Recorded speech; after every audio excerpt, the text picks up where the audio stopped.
Dear chess friends, welcome to your Out of Chess channel and welcome to the most spectacular match of the FIDE World Cup in 2023.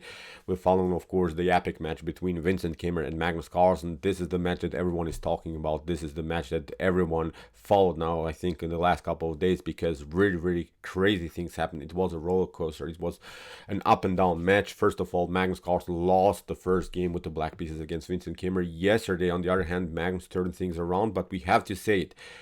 Magnus got kicked out of the event almost because Vincent Keymer, I think, missed an epic tactic that he could have played. If that would have happened, I think Magnus Carlsen would only maybe even get the draw and would be, as I said, kicked out of the event, which meant they had to play today additional rapid games. And we have to say, today Magnus Carlsen was much better in the additional rapid games. Magnus missed, I think, some winning chances in the endgame stage, and which meant they had to play again two new additional rapid games with a tempo 10 plus 2 seconds in which Magnus Carlsen with the black pieces managed to get the draw, and now we are in the game 4 of the additional games, which is now the decisive moment. Who wins now this game is simply moving up to the next round. The loser of the game will be kicked out of the event. So let's see now what happened. This is brutal chess. As I said, this is really an amazing roller coaster what happened. Congratulations, whatever happens, as I said, congratulations to both of them, because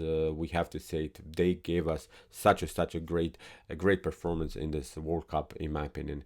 A really spectacular match for sure. So let's dive into the game 4. Let's see now what happened. The game finished a couple of minutes ago. So with the white pieces, Magnus Carlsen opened with move e4. Vincent's response was e5, knight to f3, knight to c6, bishop to b5, the Ruy Lopez, a6, the Morphy Defense, bishop to a4, knight to f6. We have d3, fixing the structure, and now after move bishop to c5, we have now the so-called Anderssen Variation. Now with the move c3, the bishop in some lines is a little bit exposed. We can hit it with the move d4. We have b5, Magnus retreats, d6 by Vincent, and now kingside castling, h6 prophylactic idea by black, not allowing here to get pinned because then the bishop could maybe occupy the weak d5 square. In the game, we have rook to e1 by Magnus Carlsen, standard idea, standard maneuver of the knight to d2, knight to f1, knight to g3. This is the way to go. Kingside castling by Vincent. Now comes this idea, knight to d2, bishop to b6, and now Magnus gets his knight very active here on g3. So basically, Magnus built now this standard attacking formation in the Ruy Lopez. Black has some counterplays, of course, also with knight to g6, maybe knight to f4 later, but the basic concept is this idea, c5, not allowing immediately the move d4, or at least trying to make this move d4 for white a little bit harder. But the downside, of course, also in these types of structures, when you play c5, then you weaken a little bit your structure here around the square d5. But it's, I think, a decent choice to simply prevent so far the d4 move by white. We have a4. Magnus hits now on the flanks, is of course threatening 8 takes b5. After 8 takes b5, you could lose the rook, so that's why Vincent gets out of this mess with the rook to b8, h3, knight to g6, and now after 8 takes b, 8 takes b, Magnus finally breaks and enters here in the center of the board. We have queen to c7 by Vincent, simply supporting further his dark squares, his pawns in the center of the board.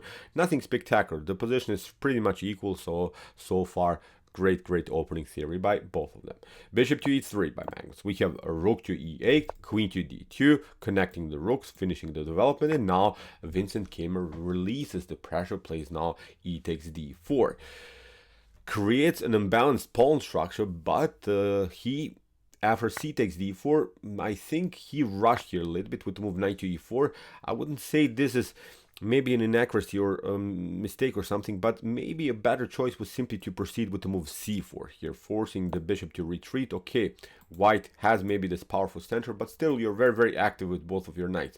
In this sequence, after move knight to e4, what I don't like a little bit about this approach of Vincent is that this is the direct method, so it's trading off more pieces. It's a direct approach. Basically, the next couple of moves are really forced, because after move knight to e4, rook to e4, Magnus simply takes.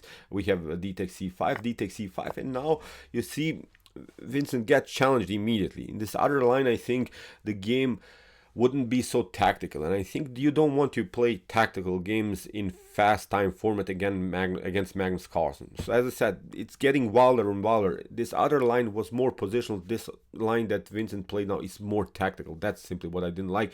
Now you have to react. Now you have to play the best moves. Now you have to play really the top engine moves in order to survive this attack. As I said, this is in my opinion simply too much pressure now for Vincent, and he blundered immediately, played now the move rook to b4.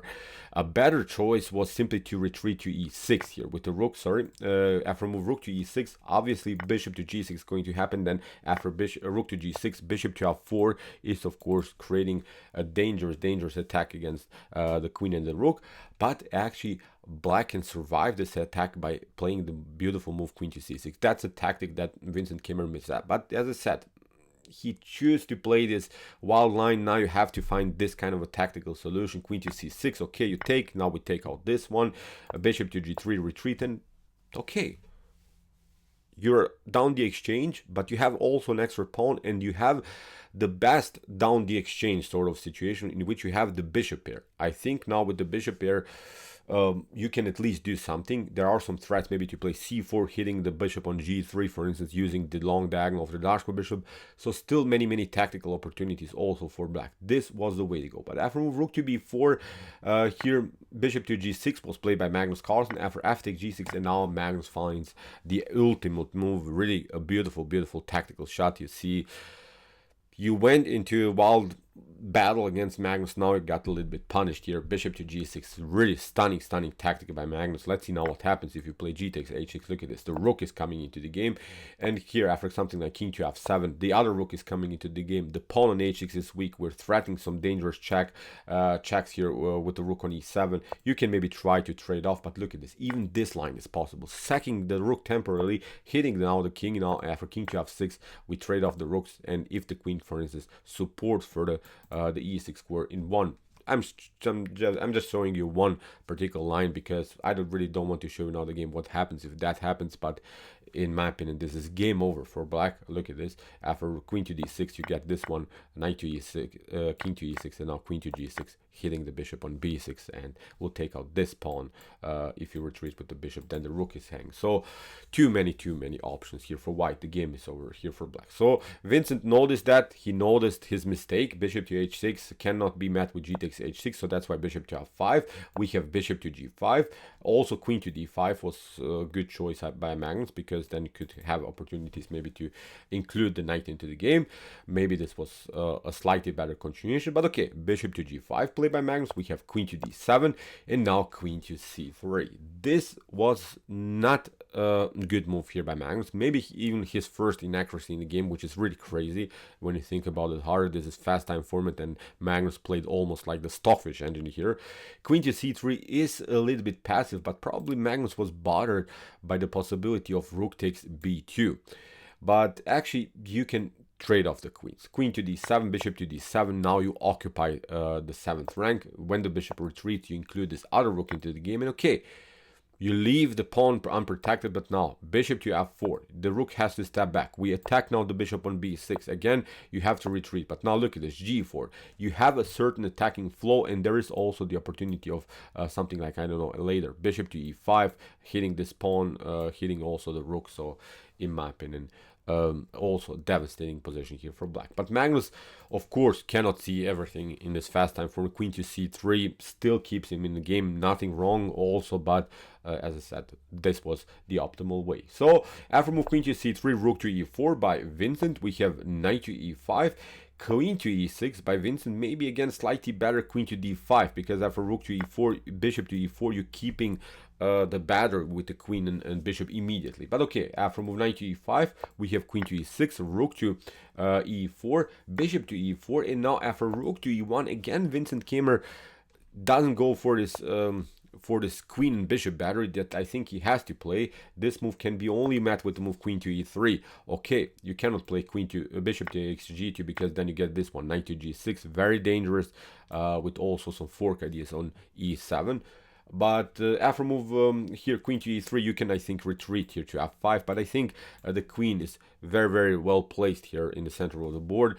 Now when the move, when Vincent played the move bishop to b7, still you're in front of the rook here, so that's why Magnus uses now this moment, plays now knight to f3. After queen to c4, Magnus decides to keep the queens now on the board.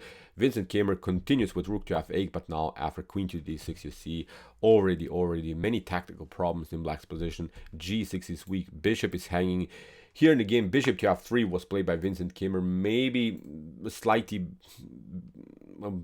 really not good continuation, maybe getting out of this mess first of all by playing the move bishop to a5, hitting the rook, getting the bishop out with the tempo. In this sequence that Vincent played, bishop to f3, g takes f3, and bishop to a5, now rook to e4. Look at this, Magnus has now an extra tempo, you have to step back, and now bishop to e3. You could of course also take out now, but look at this, you're hanging here, then you're hanging also on the back rank. So when we watch now the structure in front of both kings, I think black's king is more and more in danger. That's, I think, now the issue here. So that's the problem. White's king here, Magnus Carlsen's king, can still be, I don't know, defended with king to g2. You have, I think, still sort of healthy structure in front of our king, but this structure of blacks is not good. You can really never leave the protection of the back rank. In the game, bishop to b4, of course also the c5 is hanging. Magnus goes now with the move king to g2. Look at this, queen to f7, a rook to f4 by Magnus. We have queen to e8, rook takes f8, rook takes f8, and now Magnus takes out now also another pawn. And okay, Magnus is up a pawn, but we have to say it, this could be also in some lines dangerous for black if somehow black creates a pass pawn. But as I said, here we have to really evaluate the king safety, and the king safety is here much better of whites, because no dangerous checks can happen by black. The king is really solid here. The only check that you can make is somehow get the black's king on the g file. No other checks are possible, so the king is secured, really surrounded by his pawn. So in my opinion, as I said, this is a much better continuation here for white because of the king safety. After queen g6, here again a bad movement by Vincent. Queen to f7 is really not a good move, because what Magnus Carlsen noticed here, that we have simply a weakness here on c5, so you have to advance now the pawn, trying somehow to keep the healthy structure, getting out of the attack of the dark square bishop, because the pawn on c5 was on the dark square. Magnus now, after queen to f7, uses this moment immediately, hits now simply the pawn. Here Vincent Keymer tried queen to d7, but now Magnus grabs it, bishop to c5, queen to c5, bishop to c5, queen to c5, and now after queen to d3, Magnus simply keeps the position solid. And although these are double pawns, and still it's also very hard to create a passer here for white. As I said, king safety is now really the bad thing here for black. The evaluation is almost plus 3 here for black. So in my opinion, this game suddenly becomes a one-way ticket in Magnus Carlsen's favor. Really wild stuff. So after move with queen to g6 was played by Vincent, king to h2, queen to d3. Again, no good check is possible now anymore for black. That's why Magnus uses now this moment in order to get back into the game.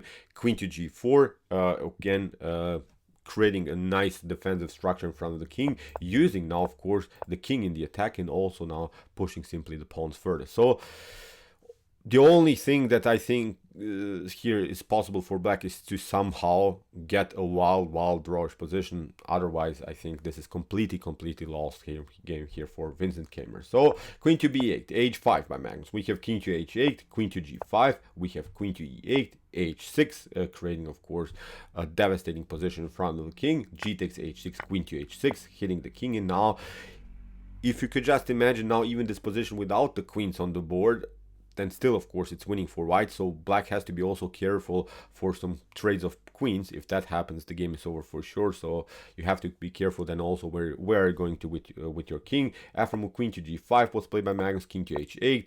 Vincent is trying to get cornered here on h8 and on g8, so he's not getting of course in front of the queen somewhere where maybe queen to h5 or something can happen, and then the queens will be off the board. We have king to g3. Magnus finally uses now also the king in the endgame. We have queen to e2, again a new check, king to f8, queen to f5, king to g7, and now queen to e4. You see Magnus is trying to trade off the queens. Of course, Vincent is not interested, but now f4 here by Magnus Carlsen. King to f6, we have a new check, king to f7, f5, another check, but now Magnus goes simply further with the king in the center. This is a good choice in queen and pawn endgames, because when the king is coming here maybe to this square, when we take out maybe also the pawn on b5, then with 3 pawns on the board, the game is over here for black. Queen to h4, we have king to d5. Again, you see no trades of queens are possible. Now Magnus scores for the b5 pawn, and this is simply game over. Queen to f5, we have queen to c5, queen to d3, and now this is the position that Magnus wanted to get. Huge blunder in the end by Vincent Keymer, but the game would have been played, I think, for maybe 10-15 moves further. Still, it's a winning game for white. But now, as I said, this is the position that you want to get. Queen to c4 forces the trades of queens, and this is now game over for black, which means now that Vincent Keymer is out of the event. I have to say it. Vincent had great chances. He missed them yesterday. He missed them in this game with the black pieces, where he missed his brutal tactical opportunity to kick out Magnus Carlsen out of the event, to gain even some rating points, which is not something that we should forget, because if you win a game in classical tire format chess against the highest rated player, then you can get 10 to 11, maybe even 12 points. So it was a huge opportunity for Vincent Keymer. Unfortunately for him, he missed it, but this could be really good lesson for him, because he's a rising star. I have to say it, I'm a little bit sad also that he didn't win his game, because he was the better player out of the two classical games. But this is it. Magnus simply uses his chances. Today, Magnus Carlsen, we have to also be fair, was much better. But this is chess. Chess is brutal. Sometimes chess is cruel. Again, congratulations to the German Grandmaster Vincent Keymer. He played an outstanding, an epic match against probably the strongest player in the world, Magnus Carlsen. So, what to say? Amazing, epic battle between the two of them. They deserve all the respect. They made our 2 days really, the past 2 days really intense, very interesting. They deserve really their own statue of this epic battle. So, okay, I hope that you enjoyed this game. Interesting ideas of the Ruy Lopez for sure. If you want to see maybe some other comments and chess games here on my YouTube chess channel, check out our coverage so far, and also my comments and chess games played by computers, where we analyze some brutal stockfish games. And if you like this content, don't forget to subscribe to my channel. See you soon with some more videos, and what do we say? Chess is the best, of course.